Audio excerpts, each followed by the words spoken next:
Welcome to Channel 5 News. I'm Aaron Sears. And I'm Bobby Hughes. Today's top story is about our first African American president, Barack Obama.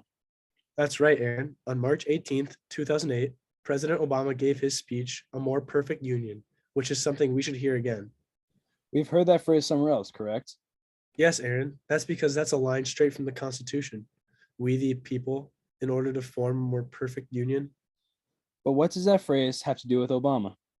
Well, Obama uses that phrase to show that we have a duty as Americans to unite as one nation, no matter where we come from.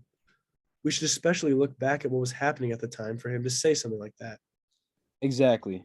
Obama was receiving some backlash as the only Black candidate in the presidential race. People were questioning if America was ready for a Black president. Well, he did become president. I guess they were ready enough. I agree. Obama believes that as the first African American president, that this is a first step towards that more perfect union. So, what does the speech mean for the American people? This speech shows the American people that they will have to change their ways and look toward the future.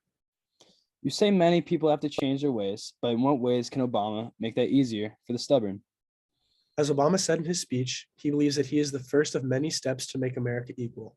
This will take time. All good things do. Being the first African American president, there must be a lot of pressure. President Obama saw pressure from the white community's resentment towards change and even the Black community's anger from racial inequality. Yes, even the Black community had trouble trusting Obama. They were skeptical to see if he would be the real deal and deal with the changes needed to be made. President Obama had to go through a lot of obstacles to get to this point across the nation. What were those challenges? Well, for one thing, being the first Black president was not the easiest thing to do. Every word he said was under a microscope. What do you mean by microscope, Aaron? Well, this being such a change in our nation, Bobby, the people wanted to know if it was a change for the better. You read Sammy Allen and Geneva Smitherman's novel titled Articulate While Black, correct? Yes, Bobby, they write about the struggles of being the first African American in office and really emphasize how his speeches need to be perfect due to the public controversy. Indeed, he had more eyes on him than past presidents. What specifically did they say?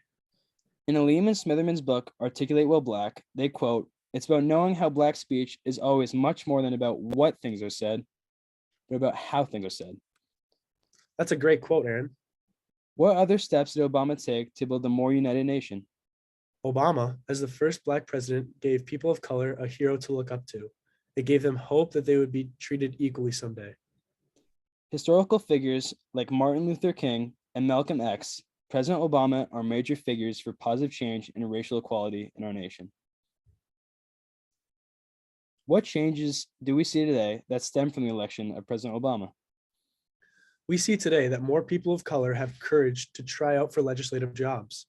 In 1965, there were no Black U.S. senators or governors, and only 5 members of the House of Representatives were Black. As of 2021, there is greater representation in some areas. 57 House members in the new Congress are Black, putting the share of Black House members about on par with the share of the overall U.S. population that is Black. I guess Obama's doing his job right. Indeed, he is. Obama lit the way for more people of race, religion, and sexual orientation to have the courage to play a role in office.